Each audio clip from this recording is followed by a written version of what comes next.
from Washington, D.C., this is Balance of Power with Joe Mathieu. Washington pours over thousands more documents. Welcome to the Tuesday edition as the Department of Justice drops another huge pile of Epstein files this morning, finding President Trump flew on Epstein's private jet many more times than was known. We'll get the latest on what else they're finding from Bloomberg's Laura Davison as the president takes to Truth Social right now to talk up the economy. With a stronger than expected report on GDP, we'll have insights from our political panel. And as Congress writes a to-do list for the new year, we'll compare notes with Democratic Congresswoman Becca Balint of Vermont and former Republican Congressman Patrick McHenry, Bloomberg politics contributor. It's all after a look at Wall Street. Let's get to the Tuesday trade right now and the latest on the markets with Charlie Pellet live in New York. Charlie, how's it Thank you very much, Joe Mathieu. Right now on that to-do list, to buy, at least for the bulls, with the Dow, the S&P, NASDAQ all pushing higher. S&P 500 index flirting with a record right now, 68.99 and change, 69.01. The record on the S&P up 20 right now, higher by 0.3%. Again, right at 68.99. Dow up 86, gain there of 0.2%. NASDAQ Composite Index up 0.3%. NASDAQ 100 Index up 0.2%, but certainly not a broad-based rally today. The Russell 2000 Index of small cap shares, the laggard, down now by 0.7%. Our Mag 7 Index pushing higher, up 0.6%. The 10-year 4.17% right now on the 10-year. We've got the 2-year yielding 3.53%. Gold up $30 the ounce, 44.74, up 0.7. Silver surging 2.5%, 70.76 for an ounce of silver. West Texas Intermediate crude up 0.4%, 58.23 a barrel. And Bitcoin now down 1.2%, 87,188 on Bitcoin. We're keeping an eye on Novo Nordisk shares. Big news after the bell last night, up 8.2% right now. Novo surging after winning approval to sell a pill version of its blockbuster obesity drug Wegovy in the U.S. It's a crucial step in its effort to defend its market share from rival Eli Lilly. And while Novo is up, Eli Lilly down 0.1%. Bears repeating, though, Novo Nordisk up now by 8.1%. Again, recapping, the Dow, the S&P, NASDAQ, all advancing. S&P right now up by 0.3%. Balance of Power continues right now. Back, we go to Washington. Once again, your host, here he is, Joe Mathieu.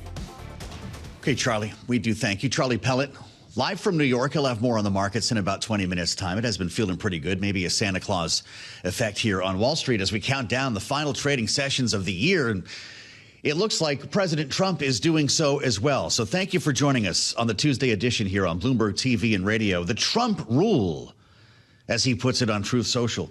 The financial news today was great, he says, referring to the GDP report you've been hearing us talk about. Up 4.2%, he writes, as opposed to the predicted 2.5%. It was actually 4.3 on an annualized rate.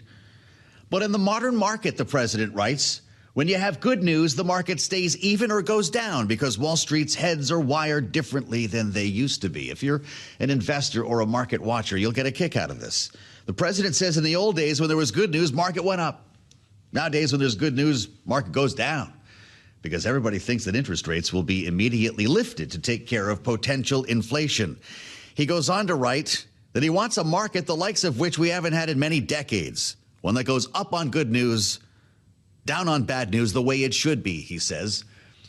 Though, of course, at any point in modern history, when interest rates were in question, yes, good news on Main Street has always been bad news on Wall Street and vice versa, if it's the interest rate game you're playing, and we are right now with a lot of questions about the Fed meeting, not to mention the Fed chair in the new year. This is where we start our conversation with Laura Davison, our Deputy Washington Bureau Chief, who's on the other end of the Truth Social feed, not to mention the latest dump of Epstein files. We're going to try to cover it all, Laura. It's great to see you.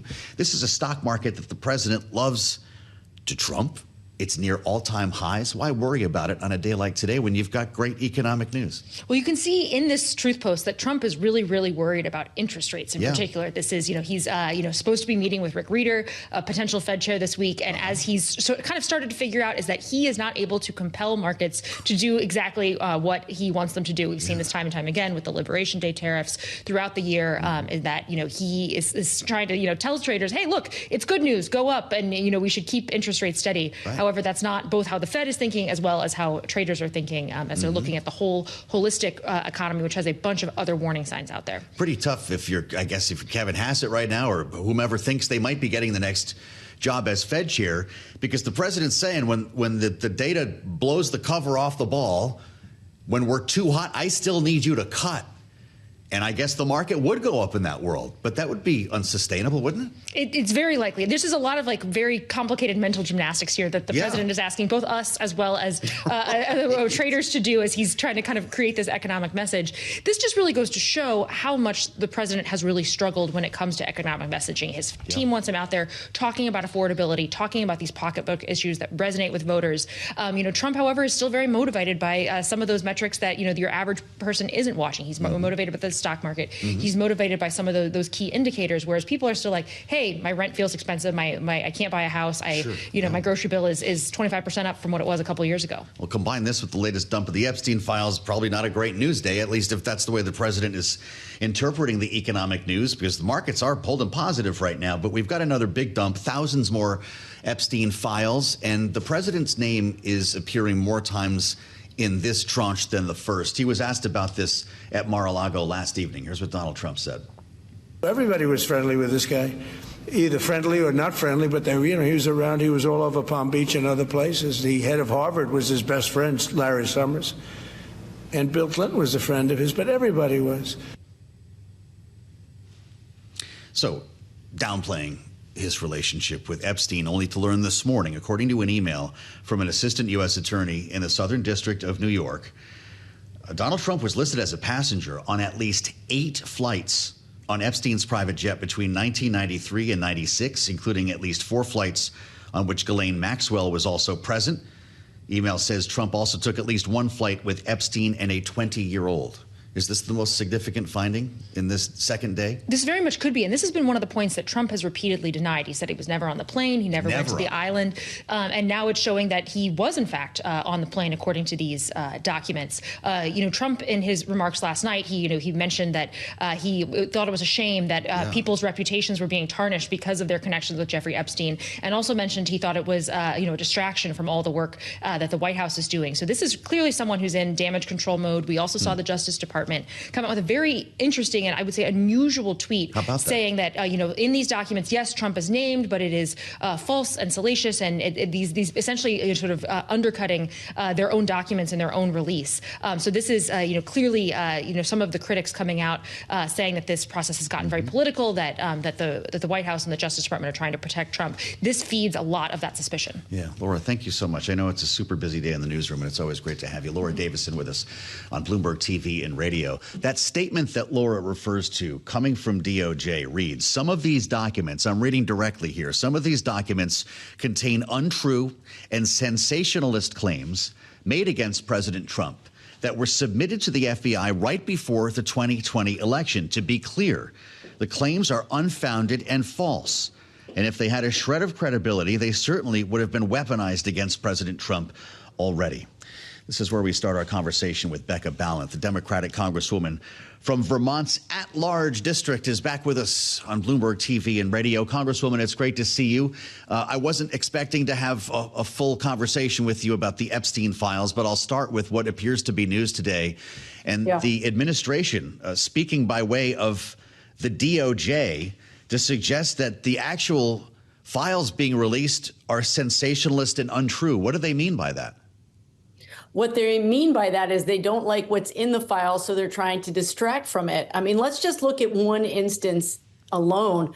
When you look at the 8 flights that so far we've been able to document that the president was on, he has tried to distance himself from Jeffrey Epstein for years now. It was clear that they had a much closer relationship than he will admit to. And what is so frustrating to so many of us right now is that Americans can handle the truth. We want to see the documents so that we can make a decision for ourselves. And, I want to highlight for you one of the ways in which people connected to this horrible case of Jeffrey Epstein have themselves had their names dragged through the mud. I'm thinking about people like Maria Farmer, who had said, because she had once worked for Jeffrey Epstein, she had said all the way back in 1996 to the FBI, this man has a problem with child pornography. 1996. It took the release of these documents for her to finally be vindicated that, in fact, she did go to the FBI and it was buried. And so we deserve to get the information unvarnished, unfiltered from this release of documents. And of course, the president and his team are going to try to spin it. But just the fact that there were 8 flights that he was on that he did not admit to, there is other material here. And Americans can handle the truth. We want to see the truth. Americans can handle the truth. Congresswoman, you have an important post on the Judiciary Committee. There has been talk by the likes of Ro Khanna and Tom Massey about holding, and that would be, of course, these are the 2 names on the discharge petition, holding the Attorney General in inherent contempt. Is that something that you plan to pursue on your committee? So certainly, I don't want to get ahead of my ranking member, Jamie Raskin, but certainly both members on the House Judiciary Committee and the Senate Judiciary Committee have strong concerns that we are not getting honest answers from this administration. And I think it is time to have the Attorney General come before us to answer the questions, because she was the one, in fact, that had gone on TV with so-called, binders of names, of documents related to the case. And then it turned out that as soon as, we called the bluff and said, OK, let's come forward with the information, all of a sudden she clams up and is not willing to be straight with us. And again, the Americans can handle the truth. What they can't handle is being treated like they're idiots. And I feel like what we've been getting from this administration as it relates to the Jeffrey Epstein case is treating Americans like they are children and they can't decide for themselves by looking at the documents. And of course, we want to redact any names of victims, but the victims who many of us met with back in November, they said, look, we want the information out. Don't tell us that you're protecting us when we're the ones that want the information out. And so it's long past time for this administration to come clean on the president's relationship with Jeffrey Epstein. There's a lot of other stuff I want to ask you about, but I'm going to pose a question here that we hear asked frequently by Republicans who are critical of Democrats' posture towards this whole story. This question just arrived from a terminal user. Please ask the representative why they, and I'm assuming he means Democrats, why they didn't care about the Epstein files during Biden's presidency. How would you answer him?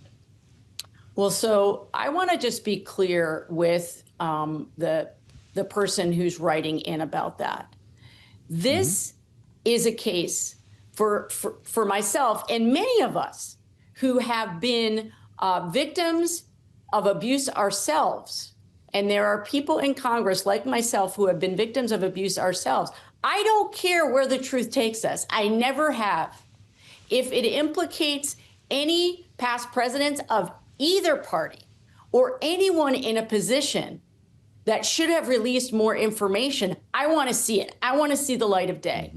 And there were pending cases that were going on under the Biden administration that restricted the amount of information that could be released, but I want it all out. I'm one of those people that says what this whole disgusting case needs is a lot of disinfectant. A lot of very powerful men and some powerful women have been protected, and it's long past time for that to end. Well, they're going to keep coming out here. Congresswoman, what are you going to be looking for? The next dump and the dump after that? What I'm going to be looking for is who are those people who are responsible back in 96, back in 2008, that continue to make decisions to give this man, Jeffrey Epstein, and his associates a pat on the wrist. At what point did we know who else was implicated? This was not just one man. There were other people that had to have been involved in abusing all of these young girls and women and covering up about it. And so I want to go where the information takes us. And I fully anticipate it will be powerful men and women across the political spectrum. And I don't give a damn about that. I want these women to finally get some modicum of justice. Wow. Congresswoman, we got big economic news today, and we were talking about it right before you joined us with Laura Davison. Big spending from consumers. Third quarter GDP came in much stronger than expected, hotter than expected, depending on who you ask here, to the point where there are questions and the president's truthing now about the potential interruption in interest rate cuts because of this. Did Democrats and mainstream economists get the impact of tariffs wrong? What are Vermonters feeling? Oh, my gosh. No, I don't think they got it wrong, because we're talking about the markets versus what people are feeling at home. What people are feeling at home is they can't afford a house. They can't find an apartment.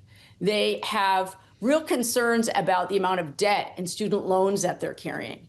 And so oftentimes this top line information about the markets really does not trickle down to regular people, many of whom don't have these investments. People who are living paycheck to paycheck, many of them here in Vermont. And so oftentimes it's a mixed economic picture. But I can tell you, I've been back in Vermont now talking to, rank and file voters, people who are feeling like things are not in a good place right now. And certainly if you run any kind of small business that relies on imports of whether it's goods or parts that you need for your products, this has not been a good year for you, because you have to either pay for it out of your own pocket or pass it off to consumers. There are numerous businesses that I've talked to in Vermont that may not survive this tariff regime. So it's always a mixed bag of economic information. What I'm most concerned about is what rank and file people are telling me across Vermont. And what they're still telling me is they are struggling, absolutely still struggling.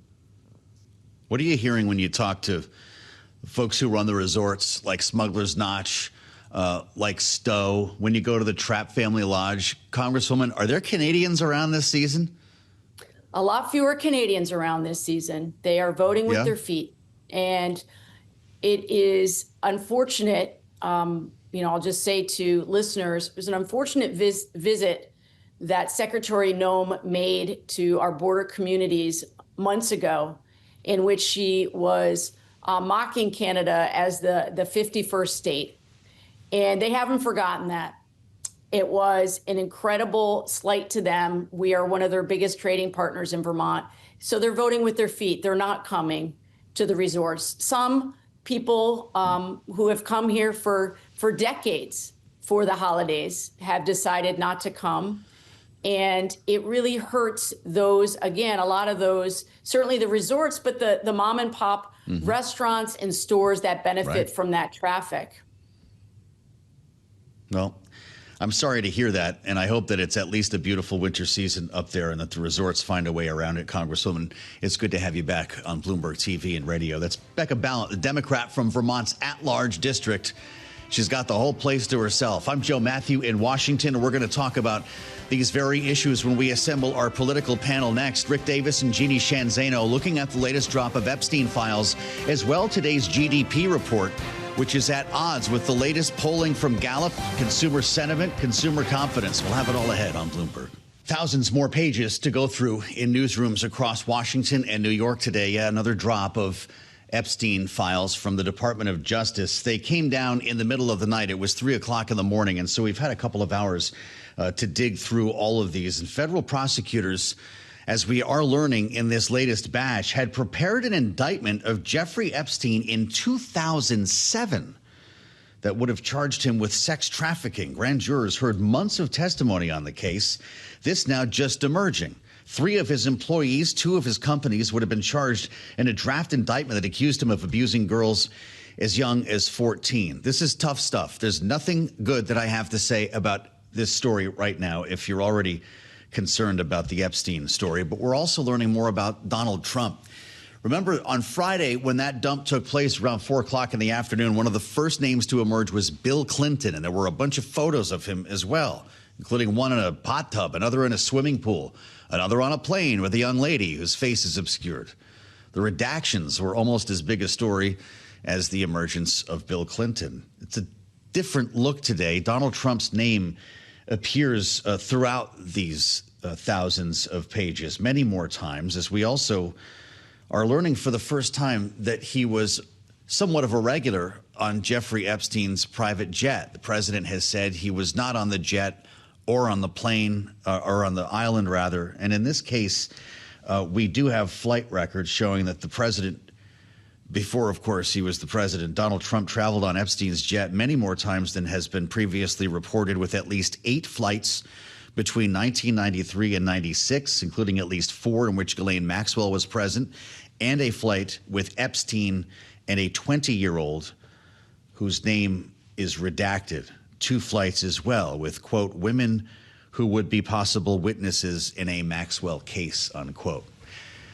So we're getting a little bit more color here. And by the way, there are thousands more files to be released, and it looks like this is going to go right into the new year. We turn to our political panel for their thoughts on an issue that has been fraught with political risk for Donald Trump. Bloomberg Politics contributors Rick Davis and Jeanne Zaino are with us. Rick is Republican strategist, partner at Stonecourt Capital. Jeanne is democracy visiting fellow at Harvard Kennedy School's Ash Center. It's great to have you both with us. Jeanne, how big of a revelation is this? Because Donald Trump isn't talking today. He doesn't have any public events. People are out shopping. Maybe this doesn't resonate with a lot of people, but the fact that he was on this plane at least 8 times means what to you? Yeah, and that email you read from a prosecutor from the Southern District of New York, and what we still don't know, or at least I don't know, maybe reporters who are coming through these have found, is what was the response to his or her email with this revelation of these 8 flights, and that'll be fascinating. Another portion that we're learning now is this very grotesque letter, handwritten apparently from Epstein to Nasser, Larry Nasser, the convicted sex offender whose victims were, over 150 young gymnasts. There's a handwritten letter sent apparently from Epstein to Nasser with some really grotesque comments in it, including about the president. This is all in this drop of 30,000 today. And I think this drip, drip, drip is going, to your point, continue, I think, maybe into the new year.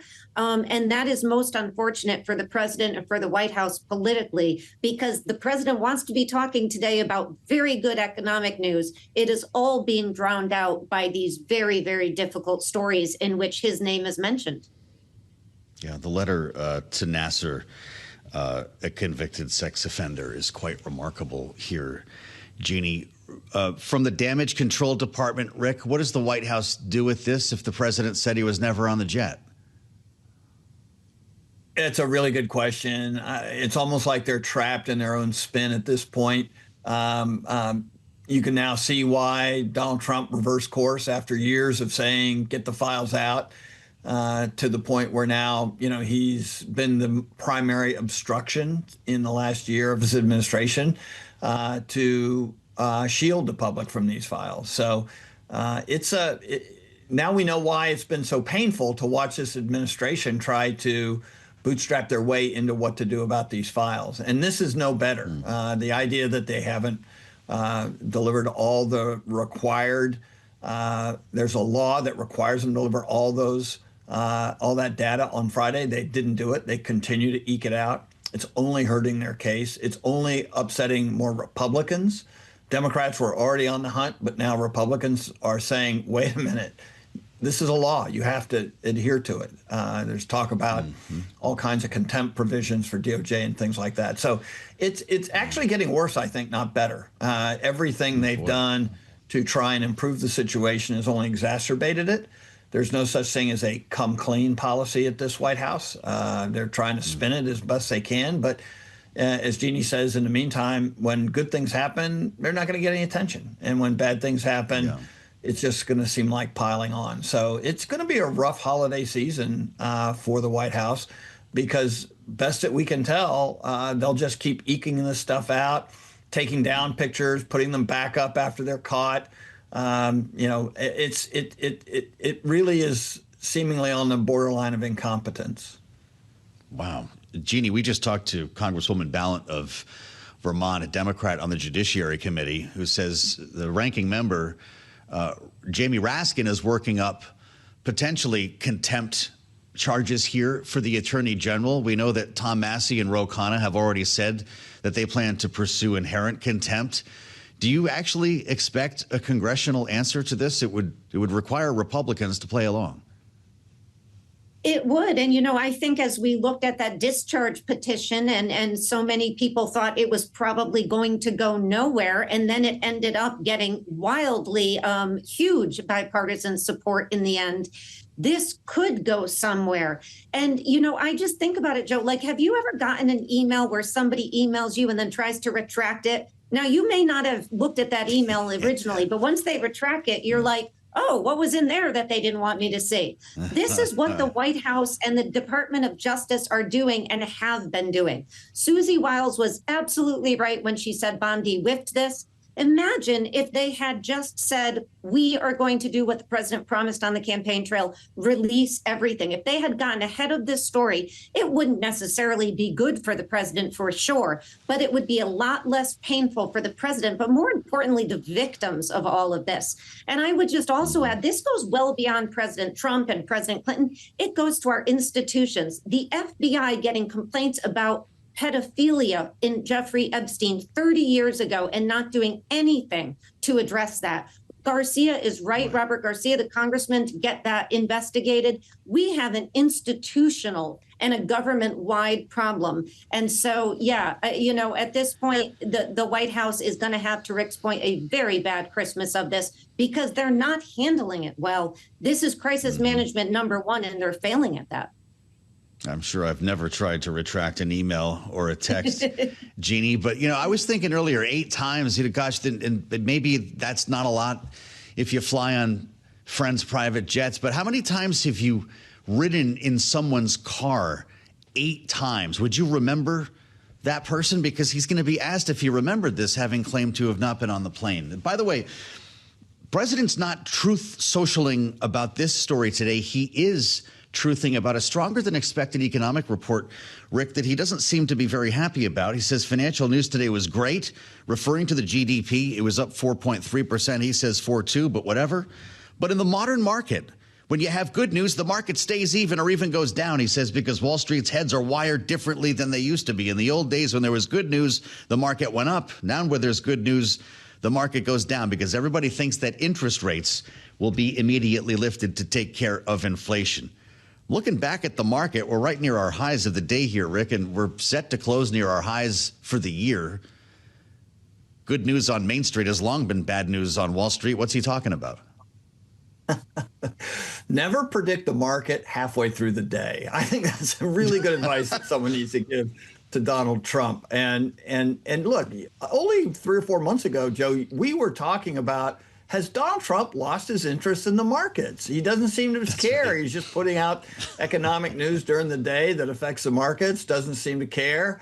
Markets go up or down. He hasn't made any comments about them lately. And then now he seems obsessed with it all over again. I mean, why pull away from the positive news you have about growth in the country? Talk about manufacturing, talk about new jobs. Instead, he laments the fact that the market's not, performing the way it should be. Honestly, I mean, he's like bracketing himself. I'll give you the bad news first, then I'm going to tell you the good news, and I'm going to go back to the bad news.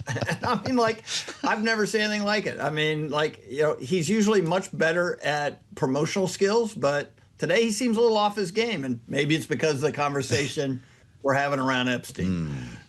It's a honker. This is a long post, Jeannie. I don't know if anyone's counted the words here yet, but he goes on to write, a nation can never be economically great if eggheads are allowed to do everything within their power to destroy the upward slope. Who's he talking about, us? I think so. I'm personally offended by that, Joe. And you know what made me laugh? And I couldn't read the whole thing, but the top in caps where he says the Trump rule. And then he ends it by saying anybody who disagrees with me about the Trump rule will never be fed care. It's to Rick's point. It makes very little sense. He's got a story to tell, just like the other night when he had 18 minutes. Instead of telling a story that makes sense to people, instead of empathizing and saying, hang in there, things are going to get better, he's screaming at people. Here, he can't get out of his own way to say, we've got good economic news today. Let's celebrate that. So I think, the president is frustrated. It is showing through. But he's not the first president to feel this way. They simply do not like how these things are reflected in the market when they aren't the best interest for them.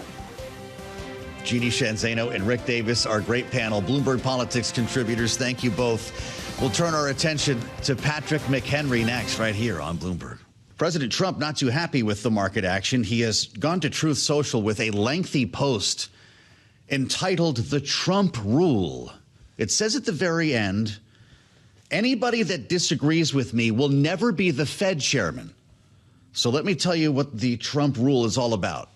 Good news in the economy should be good news in the market, right? Good news on Main Street, good news on Wall Street. And of course, that's just not always the way it is, particularly when you invoke interest rates. That's been the case, well, forever. Financial news today was great, the president says, referring to the GDP report. But in the modern market, when you have good news, the market stays even or goes down, because Wall Street's heads are wired differently than they used to be, he says. In the old days when there was good news, market went up. Nowadays when there's good news, market goes down, because everybody thinks interest rates will be immediately lifted to take care of potential inflation. He says that means essentially we can never have a great market again. Joining us with more on this and the rest of the to-do list in Washington as we head for year end is our friend Patrick McHenry, Bloomberg Politics contributor, former Republican congressman, former Speaker pro tem. Great to see you. Great to be with you. This is not a new dynamic in the market, is it? It is. It is? First term Trump, good news begat market movement in a very positive way. But if you're worried about interest rates, you get a strong report, market's going to go down. That's just the way it goes in this world, isn't it? Well, his world is reliving Trump 1. Got it. So imagine coming in from the regulatory constraints of the Obama era with new regulation being passed on to businesses, no wage gains, and President Trump's election in 2016 opened up the market. And so it was all good news. And from election day to his inauguration day, the market was way up on the assumption of deregulation, tax relief, and the changes that President Trump would bring about. And every tweet that he was talking about was pumping the market, right? Yes. So now the market doesn't respond the same way. The dynamics are quite different because we have inflation. The Biden coming off the Biden era, the set of things that this president can take credit for and produce in the economy are dramatically different. 1 year in, we still have no firm tariff plan for the globe. We don't have an understanding with China. We don't have the fullness of deregulation being put in place. That's still slow with the agencies. And you have the tax cut passed in summer, but still needs to be implemented coming into this year. So there's so much potential held up in what is to come. The president is a little frustrated because it is to come, not what is to be. He's referring to eggheads. A nation can never be economically great if eggheads are allowed to do everything within their power to destroy the upward slope. Who's he thinking of while he's sitting down writing this very long missive? Who are the eggheads? Probably a few hundred PhDs at the Federal Reserve. Jay Powell, I guess, the first one? Yeah, I think every regional bank in the Federal Reserve, that's what he's thinking of. Anybody who inhabits them. Well, Merry Christmas. Merry Christmas to them. But I think that's what he's thinking of. People that are over-responding to Fed policy. and the naysayers, right?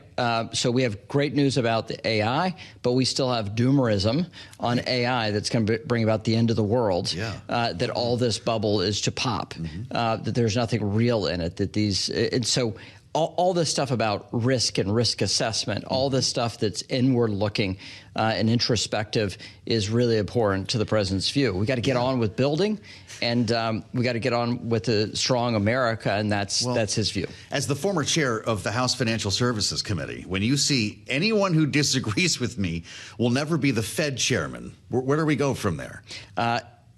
We're in a slow news week. Okay. That's what I would say. I'd still be asking you about this, though. But no. What's Kevin Hassett thinking? It's a slow news week, and therefore he's going to, over the course of the next 2 weeks, he will be in the news.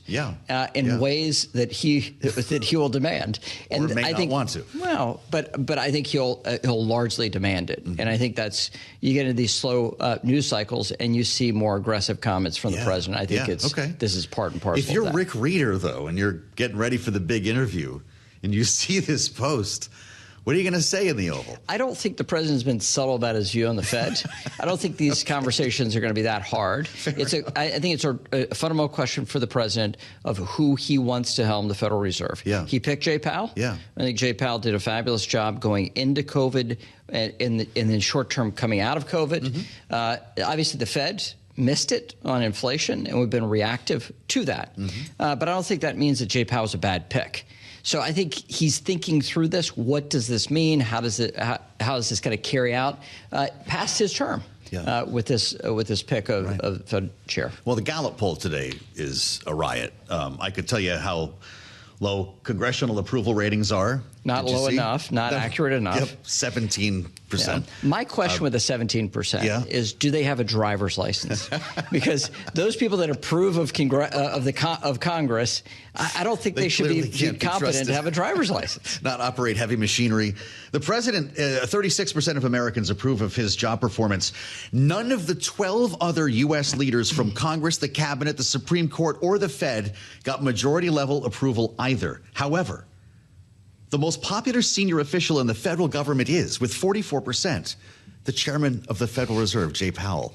You're laughing. What a world we live in, where the chair of the Federal Reserve is the most popular person in D.C. How many people even know who Jay Powell is? It is a wild thing.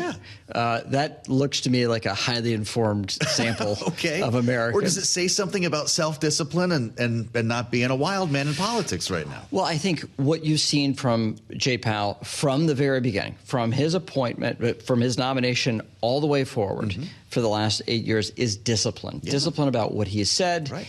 He has taken pain like a first-class global actor, political pain.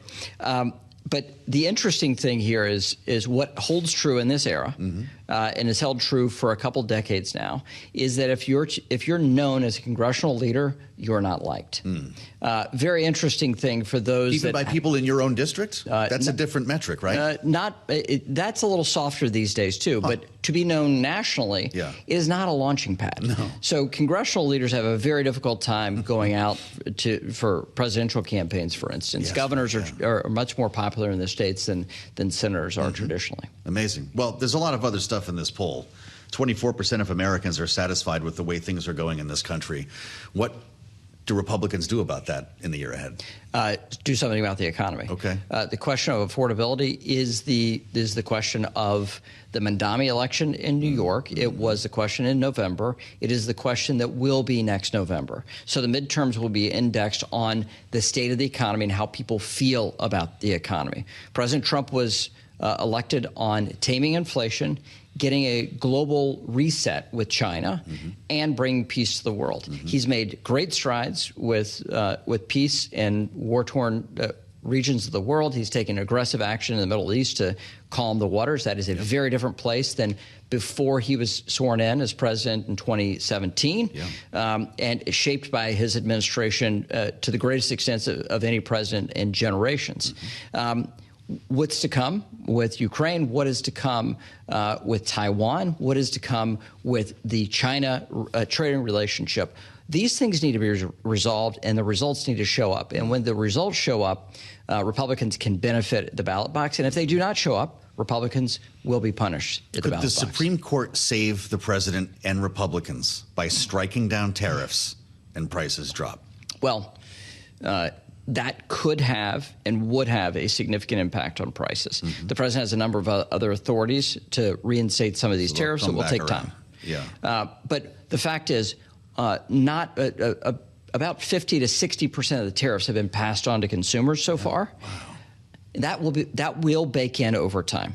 So if the Supreme Court steps in and says these tariffs were done in an unconstitutional move and they stop it, there will be a price reset, but that will take time. And hopefully, in the meantime, as that is taking effect, Republicans can get on with a stronger economic reality and deliver for the American people. Are we going to find out, maybe you know already, that there are Republicans and Democrats drafting a piece of legislation called the Great American Refund Act, knowing that this money will have to be paid back at some point? So you had the comments by NEC Chair Hassett saying it would be very complicated to refund the tariffs. Great administrative problem.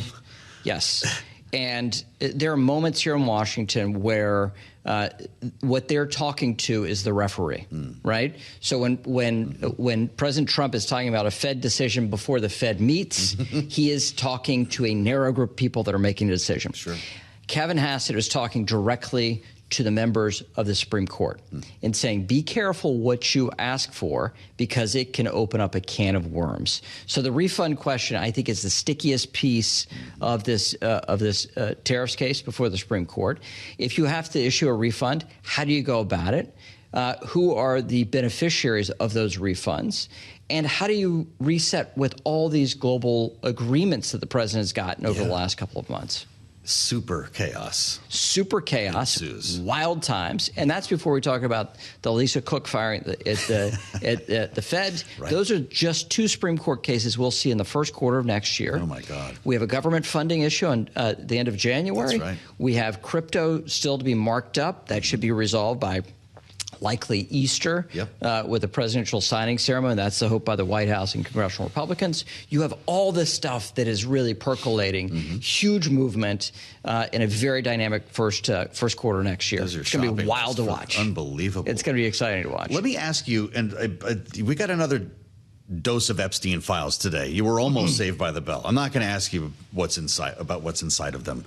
But there is talk on Capitol Hill about holding the Attorney General in inherent contempt. Judiciary might be working on something. Will there be a congressional answer to this if the files that are being supplied are not satisfying everyone? Yes. They made a big bipartisan vote to open up these Epstein files after years of haggling about it. It is a pox on both houses. And deep connections in the Democratic and Republican Party. It's a very complicated thing of folks that are globally powerful, and it's not been satisfactory, the release and the redactions. So there'll be questions about this, about the redactions. But the fundamental thing here is when you see conspiracies and they release the files and you don't find the conspiracy, funny enough, the conspiracy theorists think that there's still a conspiracy. There will be no satisfying conspiracy theorists, whether it's about UFOs or the Epstein files, and that's just the case. And we have some conspiracy theorists that are trying to get the answer and resolve this and find themselves in the unsatisfactory position of being questioned by their peers and their friends on this. It's crazy. He promised to release them both, the UFO files and the Epstein files, and I guess the JFK files. Yes, and they've all been released. Great to see you as always. And unsatisfied. So. And no one's satisfied. That's what we've determined here. Look at the Gallup poll. Gloom and doom ahead of the holidays. Thank God for Patrick McHenry and his great insights. I'm Joe Mathieu in Washington. This is Bloomberg.